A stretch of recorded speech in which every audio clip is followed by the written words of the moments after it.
Mais il est aussi problématique que certains y croient encore. Ce n'est pas parce que je vote pour un autre parti ou parce que je choisis maintenant cet homme ou cette femme au pouvoir qui fait de si belles promesses que tout va changer. Ça ne changera pas parce que les structures de l'état de droit, la mécanique de l'opinion publique, les liens internationaux dans les systèmes politiques, dans les systèmes économiques, dans les circuits financiers sont tout simplement ce qu'ils sont. Et ils ne disparaîtront pas simplement parce que j'ai pris le risque de faire une remarque audacieuse le jour des élections. Professeur Patzelt, alors que tout devient tapageur et arbitraire, vous restez le dernier rempart de la pensée. Votre clarté rhétorique, votre capacité à mettre les choses en perspective, c'est devenu rare. Je suis très heureux de cette conversation et de votre présence. Merci pour vos paroles et l'invitation. Monsieur le professeur Patzelt, puis-je commencer par une question provocante? En regardant l'entretien d'été avec Alice Weidel il y a 2 semaines, j'ai eu le souffle coupé un instant. C'était une action chorégraphiée de la part de l'Arbeitsgemeinschaft der öffentlich-rechtlichen Rundfunkanstalten der Bundesrepublik Deutschland et de la police. Ma première réaction a été « Cette scène n'aurait pas pu être filmée plus maladroitement. Pour vous aussi, c'était une farce. Ou pensez-vous secrètement « Merci à l'Arbeitsgemeinschaft der öffentlich-rechtlichen Rundfunkanstalten der Bundesrepublik Deutschland pour les quelques pourcents de plus que l'AfD va recevoir. » Eh bien, je ne dis pas merci quand, par pure folie politique, l'AfD est engraissée. Si un parti grandit, il doit le faire grâce à ses propres mérites, et non pas parce que les adversaires politiques se sentent manifestement si faibles face à leurs propres critiques qu'ils ont besoin d'un soutien acoustique pour les empêcher de s'exprimer. Il me semble que l'AfD aurait pu anticiper qu'une telle interview menée en plein air, à proximité de lieux publics accessibles à tous, serait naturellement perturbée. Quiconque a vu l'interview avec Alexandre Golan il y a quelques années, enregistrée sur un bateau près d'un sentier piétonnier, sait qu'à l'époque déjà, un bruit intense avait perturbé la conversation. Avec un peu de prévoyance, cela aurait pu être anticipé. Je ne crois pas que c'était intentionnel de laisser l'interview se dérouler ainsi, car cela aurait vraiment été d'une stupidité inégalable. Mais le fait d'avoir diffusé l'interview plus tard sans filtre sonore, cela aurait pu être évité. En effet, il existe désormais sur Internet plusieurs versions de l'interview où l'on n'entend plus du tout les cris et chants dérangeants, et on fait alors bien sûr une expérience étrange en écoutant l'interview. En résumé, cela m'a été un aveu d'échec dans la lutte contre l'AfD, et je reprends volontiers la proposition de Wolfgang Bosbach. Il faudrait rebaptiser le Centre pour la beauté politique en Centre pour la stupidité politique.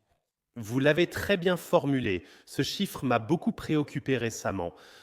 1 000 milliards ont été détournés de la caisse de retraite ces dernières décennies. Les retraités pourraient vivre un rêve au pays de cocagne. À la place, c'est la menace d'une pauvreté indigne à la retraite, ramasser des bouteilles consignées ou devoir compléter ses revenus à un âge avancé. Pourquoi se fatiguer dans ce pays s'il finit toujours par t'abandonner? Et qu'est-ce que cela fait aux jeunes, surtout quand ils voient qu'on est de toute façon abandonné par l'État à la fin? Commençons par constater que la question pourquoi rester dans un pays qui, dans un cas, passe à côté de la réalité, à savoir quand c'est son propre pays qu'on aime, avec lequel on s'identifie, alors on ne part pas, mais on voit sa responsabilité dans le fait d'arrêter les dérives dans ce pays, c'est-à-dire tout d'abord de les nommer, de rassembler des gens autour de soi qui veulent arrêter ces dérives, et ensuite on travaille pour que le pays s'améliore réellement. Sinon, malheureusement, c'est vraiment le cas que beaucoup de jeunes qui sont prêts à faire des efforts disent bon, dès que j'aurai terminé mes études, je vais essayer de partir à l'étranger, là où la législation fiscale et les conditions de vie générale sont telles que je peux mieux réaliser mon rêve de réussite personnelle, professionnelle et aussi matérielle qu'en Allemagne.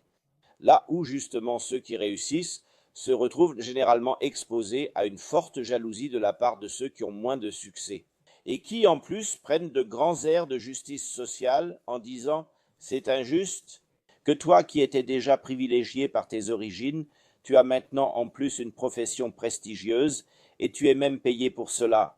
Et dans un tel pays, beaucoup de gens ne voient alors pas leur véritable perspective.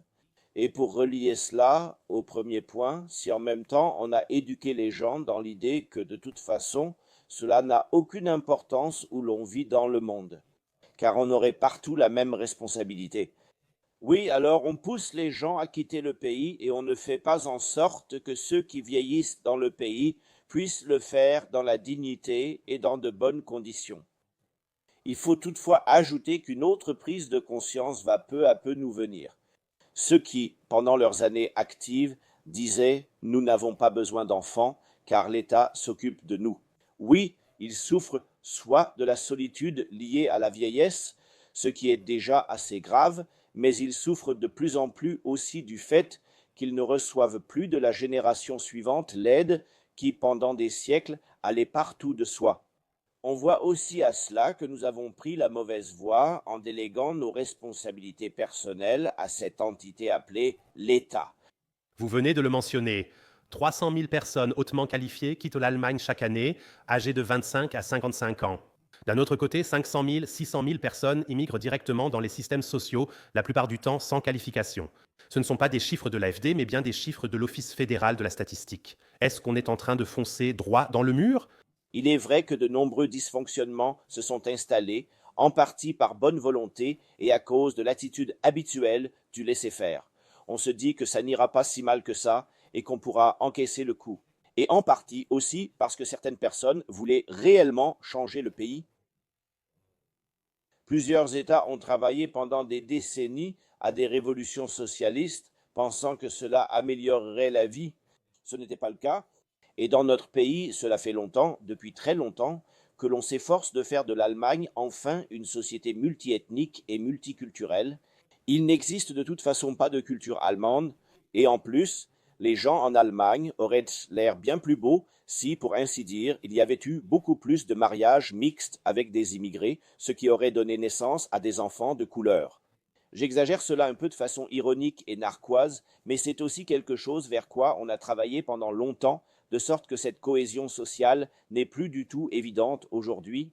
En disant nous ne sommes pas seulement un ensemble d'individus avec nos droits individuels, mais nous sommes aussi une communauté qui partage beaucoup de choses et qui veut aussi partager de manière solidaire, et où nous devons veiller à ce que les personnes performantes viennent dans le pays et ne le quittent pas, et que nous formions au mieux tous ceux qui un jour pourront devenir des personnes performantes dans notre pays. Donc nous avons le laisser-faire face à la dégradation du système éducatif.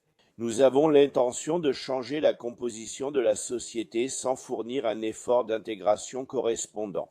Et par conséquent, nous nous dirigeons vers des problèmes que l'on peut qualifier de graves, comme vous l'avez fait. Le pays va droit dans le mur.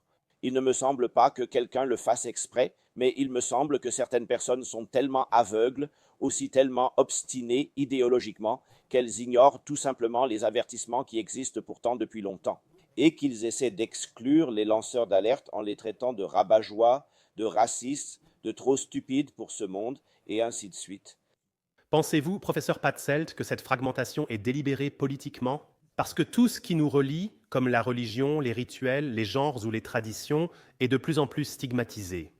Il me semble que cela a déjà été voulu politiquement ou culturellement. La prise de conscience que chaque individu a certains droits, qu'il a aussi besoin d'une attention particulière et que l'individu ne devrait pas se fondre dans le collectif. Principe, tu n'es rien, seule ta classe, ton peuple ou ta communauté sociale compte. Et c'est déjà une correction utile par rapport aux conceptions collectivistes antérieures, mais je ne crois pas, dans ce contexte, que quelqu'un dans ce pays veuille vraiment diviser cette société, la morceler, monter les différentes parties de la société les unes contre les autres. Et il me semble plutôt que ceux qui ont façonné ce pays pendant des décennies parce qu'ils exerçaient l'hégémonie culturelle, réagissent désormais à toute tentative de remettre en question leur hégémonie par des activités d'exclusion très virulentes, de sorte qu'une grande partie des gens dans ce pays, qui vivent tout simplement, normalement et raisonnablement, comme leurs familles et leurs cercles sociaux le font depuis des décennies, se retrouvent soudainement dans une position marginale. On les considère comme des radicaux et des extrémistes, alors qu'ils sont simplement restés fidèles à leurs convictions.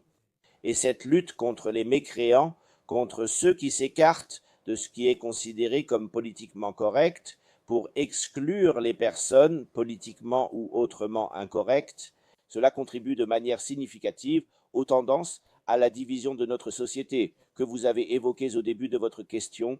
Votre collègue bavarois, monsieur le professeur Patzelt, s'intéresse au logiciel de croisement de données Palantir.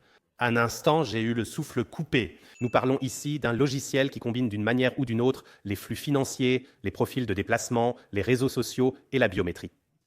Parle-t-on vraiment de sécurité ou plutôt d'un crédit social à l'allemande présenté autrement? Cela paraît aussi être une action coordonnée mondiale. Entre-temps, 150 pays participent déjà à ces efforts de numérisation. Oui, c'est une affaire compliquée. D'une part, en tant qu'individualiste, tout mon être se hérisse lorsque... Et il peut aussi s'agir d'une femme, dans de nombreux cas, lorsqu'il ou elle a l'impression que la liberté personnelle, y compris celle de se déplacer anonymement, n'est plus accordée, mais que tout doit être transparent. On nous demande aussi d'accepter l'idée que l'État, qui collecte et relie ces données, ne les utiliserait jamais dans une intention malveillante ou malicieuse. Parce que je suis une personne honnête, je n'ai rien à cacher. Ainsi, chacun peut savoir combien je retire, à quel distributeur, où je mange et pars en vacances. Je n'ai rien à cacher. Mais l'idée que le citoyen n'a vraiment rien à cacher et que cela devienne maintenant une sorte d'obligation, le citoyen doit se révéler à l'État dans tout ce qu'il fait, sinon il devient un risque pour la sécurité. Cela nous conduit déjà dans un monde nouveau qui n'est pas si agréable, et dans les systèmes politiques qui, disons, dans la tradition confucéenne, croient qu'un État dirigé par les bons, les sages, les justes, fera de toute façon le meilleur usage possible des données de la population et qu'il assurera ainsi l'harmonie sociale et autres. Le monde sera très beau si les responsables politiques connaissent tout ce qui se passe dans le pays et interviennent à temps pour réguler. Oui, c'est la croyance au bon dictateur. C'est la croyance en la bénédiction qu'apporte une dictature bien dirigée. Et en Europe, nous ne devrions pas adopter cette croyance. Toute l'expérience historique montre que lorsque l'État nous surveille trop, en sait trop sur nous et veut trop nous éduquer, il n'en résulte rien de vraiment bon. En Allemagne, nous regardons toujours de haut les Chinois arriérés et antidémocratiques. Mais au fond, ce sont les mêmes principes, simplement introduits discrètement et de manière perfide par derrière. On peut le formuler ainsi. En ce qui concerne le cas chinois, j'essaye toujours d'être particulièrement juste. C'est tout simplement le principe directeur de la pratique du pouvoir chinois depuis que la Chine existe en tant qu'État unifié ou en tant que culture unifiée. Depuis 1500 ans avant Jésus-Christ, sous la dynastie Shang, ce principe guide l'État chinois depuis l'adoption de la pensée confucéenne au IVe ou IIIe siècle avant notre ère. Que l'État doit vivre en harmonie et que c'est la tâche des dirigeants politiques d'assurer cette harmonie. Et si je veux assurer l'harmonie, alors en tant que responsable, supérieur politique, plus âgé, plus sage, et surtout en tant qu'homme, je dois déjà savoir ce que pensent les femmes, les moins sages, les subordonnés, et ainsi de suite. Ainsi, dans les contextes traditionnels et culturels chinois, cela a une autre importance que dans les contextes culturels européens, où nous avons toujours, depuis l'époque grecque, mis en avant l'individu, où nous nous sommes toujours battus à travers toutes les luttes pour la liberté européenne ou occidentale, pour que l'État ne devienne pas envahissant. Depuis le triomphe du christianisme dans le dualisme occidental, nous sommes habitués à ce que l'État ne gère pas les âmes et que l'Église, qui s'en occupe, évite d'exercer le pouvoir étatique. Cela signifie que, dans notre culture, dans notre sphère culturelle, cette surveillance sécuritaire de l'État, ces points de crédit social attribués pour un bon comportement, ont une toute autre signification. Et si nous ne disons pas maintenant, eh bien, la culture chinoise est de toute façon largement supérieure à la culture européenne. Il est temps que nous devenions tous chinois. Oui, là, on peut vraiment être pour. J'apprécie certes la culture chinoise, mais je ne veux tout de même pas devenir chinois. Je préfère rester attaché au modèle culturel européen. Et là, l'individu et sa liberté doivent être au centre de la pensée politique et de l'organisation de l'État. Beaucoup de gens nous regardent et disent « Mon Dieu, vous créez ici une version totalement dystopique et négative. Donnez-nous un peu d'espoir avant que l'on ait envie d'aller se faire enterrer vivant. » Eh bien, s'il y a une génération qui avait des raisons de s'inquiéter pour l'avenir, Ce sont ceux qui, en 1945, que ce soit en tant qu'Allemands, personnes déplacées ou personnes dont les pays d'origine avaient été détruits par la Seconde Guerre mondiale, se sont lancés dans la vie à ce moment-là. Et qu'ont fait les gens en 1945? Se sont-ils laissés aller au désespoir? Eh bien, sans doute aussi. Plus on était coupable de ces mauvaises actions, plus on se sentait accablé intérieurement, même sans le montrer. Mais ils se sont attelés à tout reconstruire. Et surtout, ils ont mis des enfants au monde. Ils n'ont pas abandonné l'espoir de jours meilleurs. Et des cultures très performantes et libérales ont émergé. Cela signifie que dès qu'une génération, en quelque sorte gâtée, ou même deux générations et demie gâtées, abandonnent leur apitoiement et cessent de dire « Oh, tout va devenir terrible, il va faire affreusement chaud et on ne pourra plus faire confiance à personne. » Dans ce pays, rien ne fonctionne, l'économie stagne, la démocratie est perdue, toute réforme semble impossible. Dès que ces générations, une et demie à deux, dépassent leur apitoiement sans céder à une agressivité facile, tout est faux et mauvais, il faut monter sur les barricades. Dès qu'ils diront « Bon, travaillons simplement ensemble, commençons progressivement à améliorer les choses dans notre propre sphère d'influence », alors une spirale de réformes se répandra dans tout le pays. Et par conséquent, il vaut toujours la peine de voir les grands problèmes, car sinon on navigue à l'aveugle sur les océans de ce monde, mais dans le domaine où l'individu, pour qu'il assume des responsabilités et ait un impact, il faut encourager et autonomiser. Et c'est exactement comme ça que j'ai toujours compris mon rôle. Vous venez de très bien l'exprimer, et ici, le mantra de Meet Your Mentor n'est pas de faire confiance aux révolutionnaires ni à celui qui est politiquement correct, mais de se faire confiance à soi-même. C'est ça, le vrai acte de rébellion.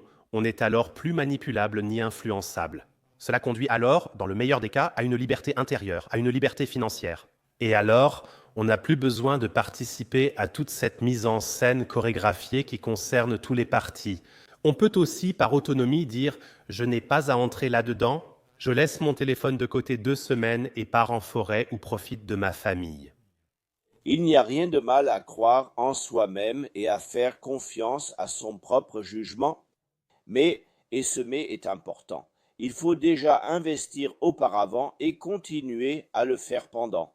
Je dois former mes propres connaissances, ma propre pensée, mes propres critères et mes propres standards à l'aune de ce que d'autres personnes intelligentes ont pensé et des expériences historiques.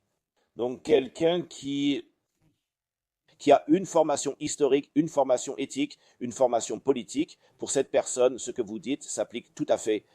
Mais il faut avertir les gens que ce n'est pas parce qu'ils ont commencé à réfléchir que cela suffira pour tout accomplir dans une situation aussi compliquée que la nôtre. Oui, bien sûr, on peut jeter le téléphone portable, mais il ne fait pas de mal de ne pas jeter les livres, mais de les lire, surtout pendant les moments sans téléphone. Professeur Patzelt, j'ai voté pour tous les partis, même l'AfD, mais j'ai l'impression que rien ne change.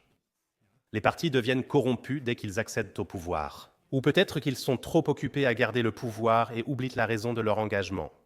Et si on regarde maintenant un Donald Trump, il s'est présenté, et beaucoup de personnes issues de ce mouvement Make America Great Again avaient aussi un grand espoir que ce révolutionnaire politique, en combinaison avec Musk, qui apporte la visibilité et l'argent, change réellement quelque chose pour le mieux. Et maintenant, 8 mois plus tard, tout le monde doit constater avec résignation la corruption est d'une certaine manière célébrée sur la scène mondiale, alors qu'auparavant, elle était peut-être conclue discrètement à Davos ou dans des salles de réunion en coulisses. Rien n'a vraiment changé dans le système. Partagez-vous cet avis ? Je comprends la frustration lorsque, malgré les efforts et malgré les promesses faites par les politiciens élus par la suite, si peu de choses changent, mais il faut ajouter au moins 2 choses.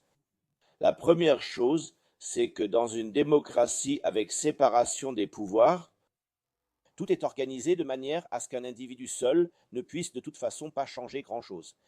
Qu'un parti qui arrive nouvellement au pouvoir ne peut pas non plus changer grand-chose. C'est justement la raison pour laquelle nous ne paniquons pas avant les élections, pourquoi nous disons, peu importe le résultat des élections, essentiellement, la vie continuera comme elle l'a toujours fait. Et c'est une bonne chose. Mais bien sûr, le revers de la médaille, c'est que rien de significatif ne changera à court terme. Et à ce stade, il faut dire deuxièmement, c'est une anomalie. Dans le débat politique, il est devenu courant que les politiciens, pour être élus, promettent bien plus qu'ils ne peuvent tenir.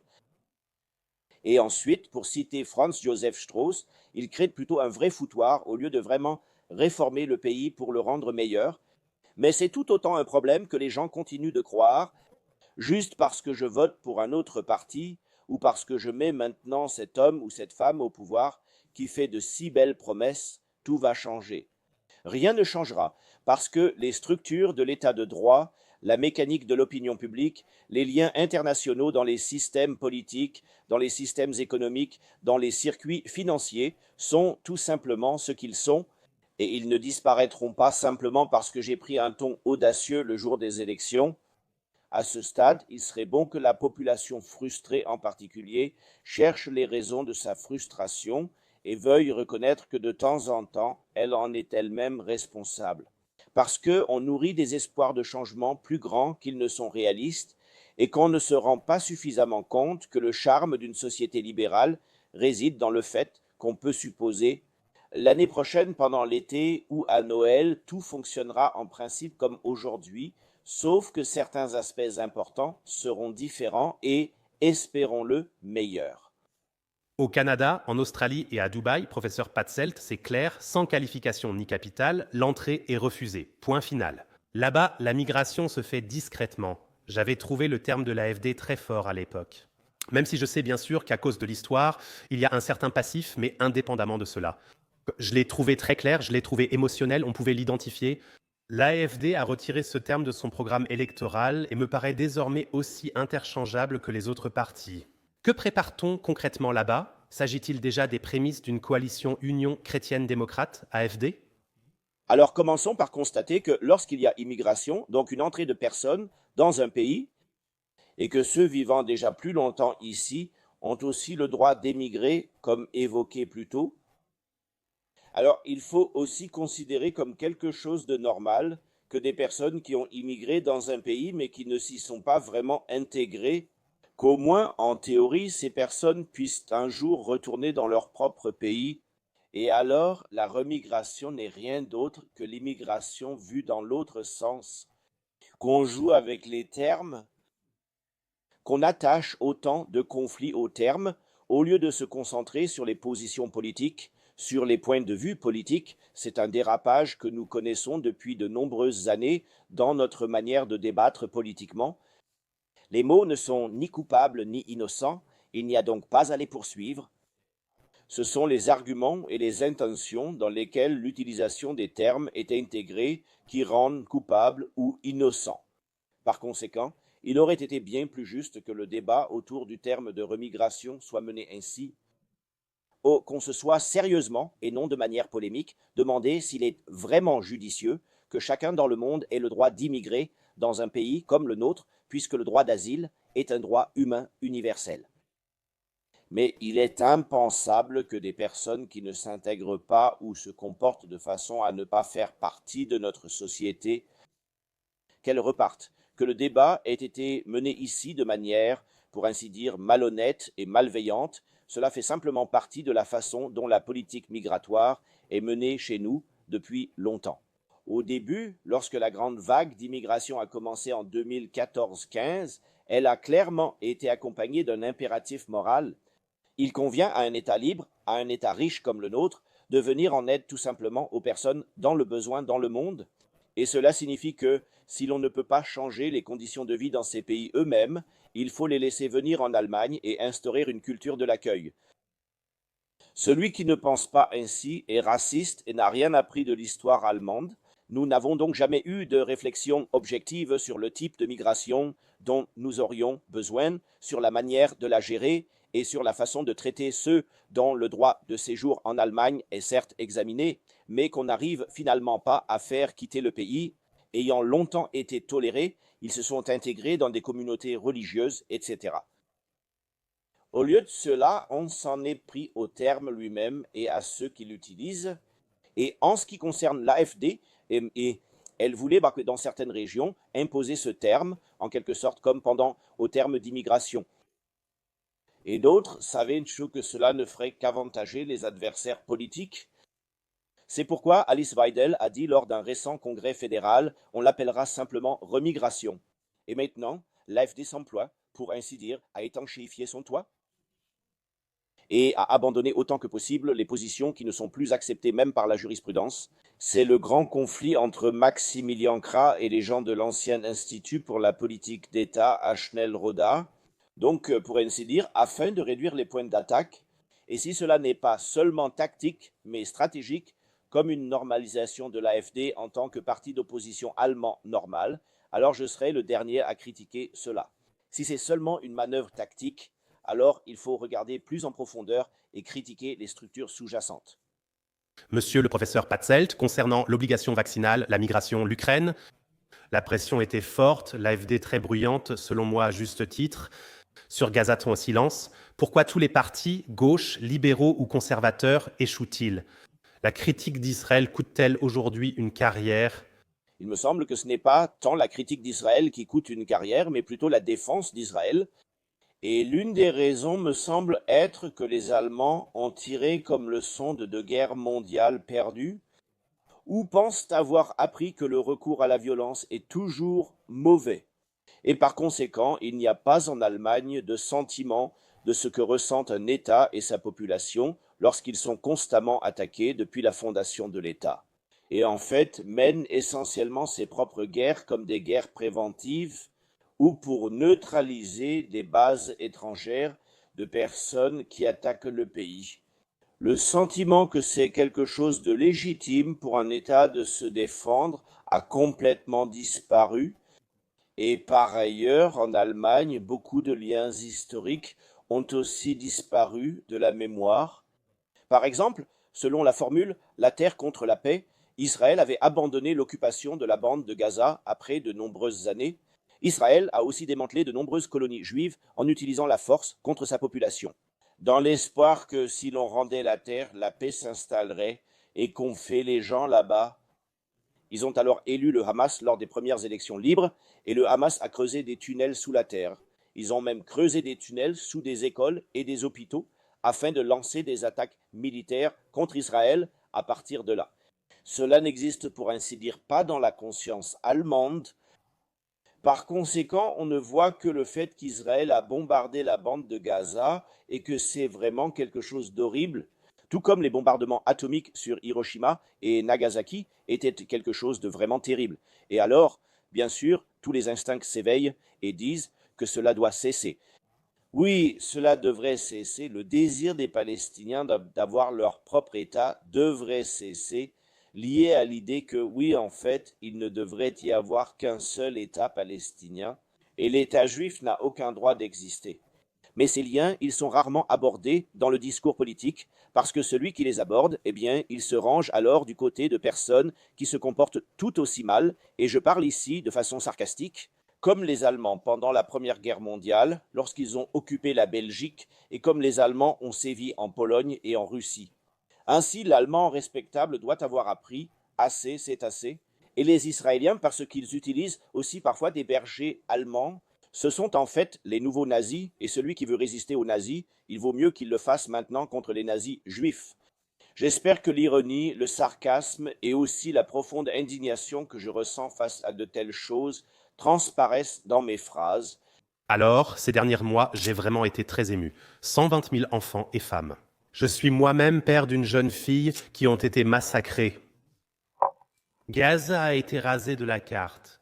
Tout cela est très complexe, sinon nous serions ici à recevoir un prix Nobel de la paix. Bien sûr, beaucoup plus d'États arabes doivent aussi s'impliquer d'une manière ou d'une autre et développer une vision pour toute cette région.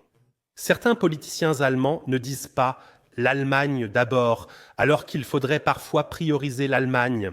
Nous devrions garder toutes les ressources ici. Mais nous livrons toutes les armes de précision qui, au final, ont en quelque sorte contribué à tout ce massacre.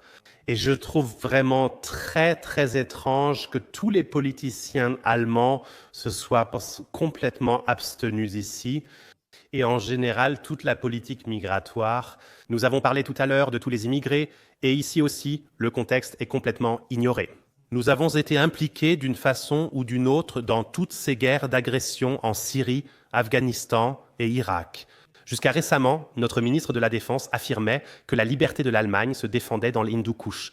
Certains politiciens de l'AfD partagent cet avis. Par exemple, Maximilien Krah affirme que notre politique étrangère est désastreuse et a contribué à ses souffrances et à la perte des moyens de subsistance de nombreux individus.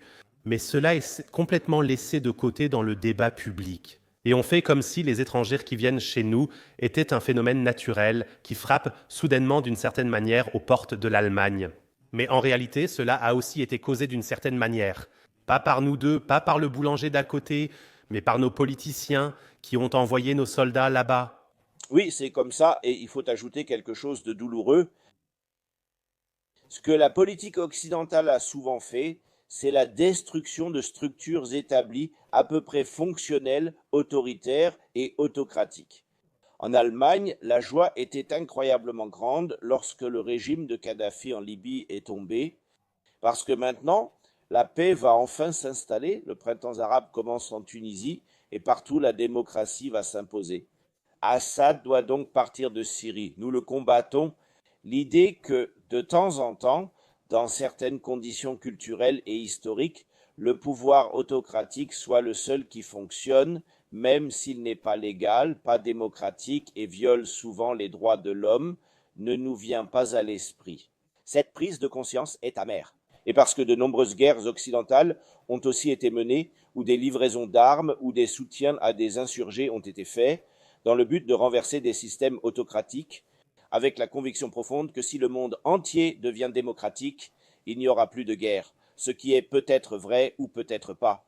Nous n'avons pas encore pu le vérifier, car il y a encore trop de non-démocratie, mais parce qu'on croyait qu'il suffisait de détruire des régimes autoritaires pour créer quelque chose de meilleur, c'est pour cela qu'une politique étrangère aussi terriblement erronée a été menée.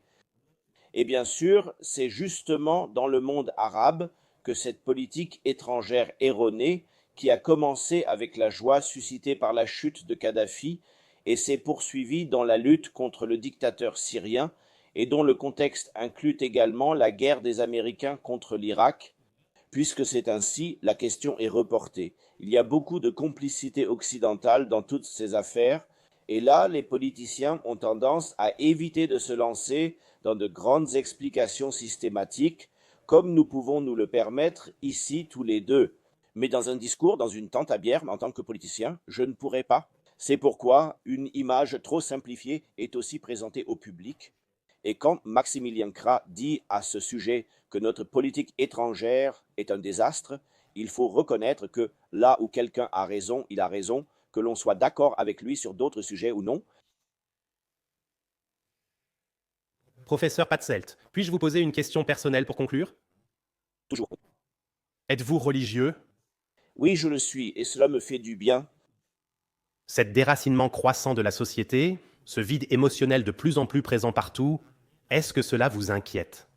Oui, car quand les gens ne sont plus métaphysiquement enracinés et ne trouvent plus de stabilité en se disant ce qui se passe ici et maintenant n'est pas tout, il existe des choses plus importantes. Alors, il se crée une dynamique qui tire une communauté, un État vers le bas. Il y a alors, pour ainsi dire, plus d'étoiles vers lesquelles on ne peut certes pas monter, mais auxquelles on peut se référer. Il ne reste plus que le regard sur la mer bouillonnante ou le regard sur les dunes de sable dans lesquelles on erre. On perd ses repères, et lorsque les gens sont profondément insatisfaits, malheureux, qu'ils ne trouvent aucun réconfort dans un quelconque soutien, ni en eux-mêmes, ni dans leur environnement, mais qu'ils pourraient très bien en trouver dans des liens de transcendance, alors cela ne fait rien de bon à ce que les Américains appellent la santé mentale, c'est-à-dire un état d'esprit équilibré, bienveillant, résilient et tourné vers l'avenir. Et d'ailleurs, surtout en des temps qui sont difficiles ou du moins pas très agréables, il est déjà utile de se dire, eh bien, quoi qu'il arrive, ça finira bien par s'arranger. Quelqu'un s'en occupera. Vous l'avez très bien formulé. Et en fait, cette tendance à errer sans fondement religieux, sans boussole morale, impuissant dans le monde, m'inquiète énormément. Et je trouve que les personnes qui sont ancrées quelque part, quelle que soit leur religion, sont finalement beaucoup plus stables et beaucoup plus claires d'esprit.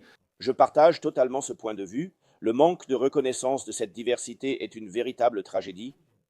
Regardez, en Allemagne de l'Est, le communisme a été particulièrement efficace pour éradiquer les traces de religion, ou la religion elle-même, si bien qu'il ne reste plus que des traces de religion.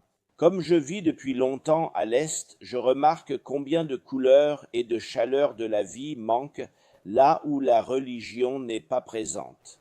Et en ce sens, je regarde déjà avec inquiétude le fait que peu à peu, tout notre continent se prive de cette source de chaleur, de courage et aussi d'énergie d'action que la religion sous toute forme fait toujours couler à nouveau. Professeur Patzelt, en conclusion, avec votre expérience actuelle, que diriez-vous à votre moi de 18 ans? Je conseillerais probablement à mon moi de 18 ans de ne pas être trop sûr de lui, de ne pas simplement se fier à soi-même juste parce que ce moi est le moi, mais d'abord de beaucoup lire, de se confronter aux véritables grands penseurs, d'acquérir de l'expérience historique. Et en disant cela, il me vient à l'esprit que je conseillerais à mon moi de 18 ans de devenir comme l'est devenu le moi de 72 ans. Et puis, il m'apparaît immédiatement que cela ne fonctionne pas comme ça non plus. Chacun doit, pour ainsi dire, traverser son propre processus de connaissance et de maturation à sa manière, même si, bien sûr, on peut apporter une aide aux jeunes. Le plus important à ce sujet est une vieille maxime latine qui dit « Verba docent exempla traunt ». Les mots instruisent, les exemples entraînent. Le mieux aurait été que quelqu'un montre à mon moi de 18 ans l'exemple de moi à 72 ans. De belles paroles de conclusion, positives et harmonieuses. Merci pour ces inspirations et tous mes vœux de réussite. Merci, je vous souhaite également beaucoup de succès. À bientôt pour notre prochaine discussion. Merci.